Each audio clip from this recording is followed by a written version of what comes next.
For those of you new to the channel, welcome.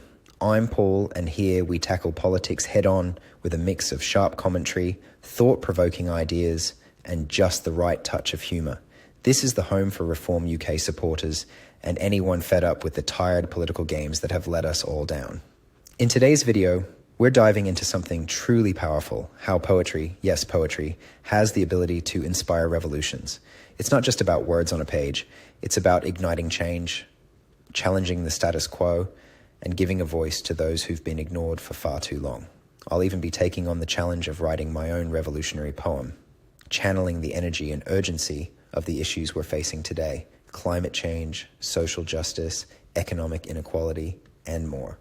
Stay tuned because we're not just talking about change, we're creating it. Let's get started. Join me as I take on the challenge of writing a powerful poem that could inspire a revolution. Poetry has always been a transformative tool throughout history, inspiring change and revolution in ways that few other art forms can. From ancient Greek tragedies to modern-day spoken word, poetry has consistently proven its ability to rouse the masses and challenge the status quo. We're living in a time where the need for change is more pressing than ever.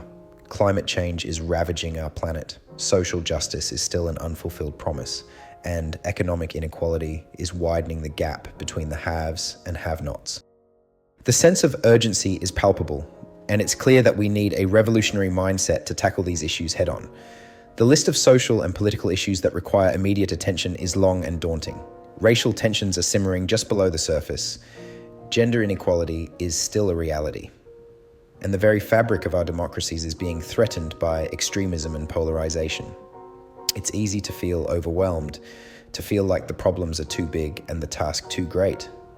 But what if I told you that there's a way to channel this sense of urgency into something positive, something that can inspire real change?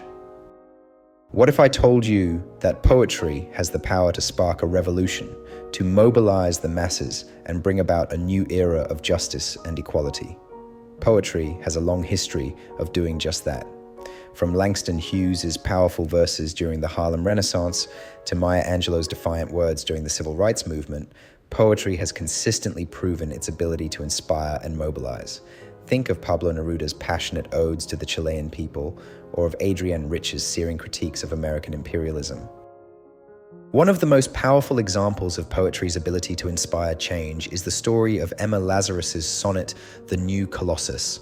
Written in 1883, the poem was a passionate plea for the acceptance of immigrants and refugees, and it would go on to inspire generations of Americans to fight for a more just and equitable society. But it's not just the poem itself that's important, it's the story behind it. Lazarus was a Jewish American poet who was deeply moved by the plight of Russian Jews fleeing persecution in their homeland. She wrote The New Colossus as a way of raising funds for the construction of the Statue of Liberty's pedestal, and the poem would go on to become a symbol of hope and freedom for generations of immigrants. The emotional and motivational power of poetry is something that cannot be overstated. When we read or hear a powerful poem, it has the ability to tap into our deepest emotions and inspire us to take action. It has the power to make us feel less alone, to make us feel like we're part of something bigger than ourselves. Poetry can serve as a voice for the voiceless, empowering individuals to challenge the status quo and inspire action.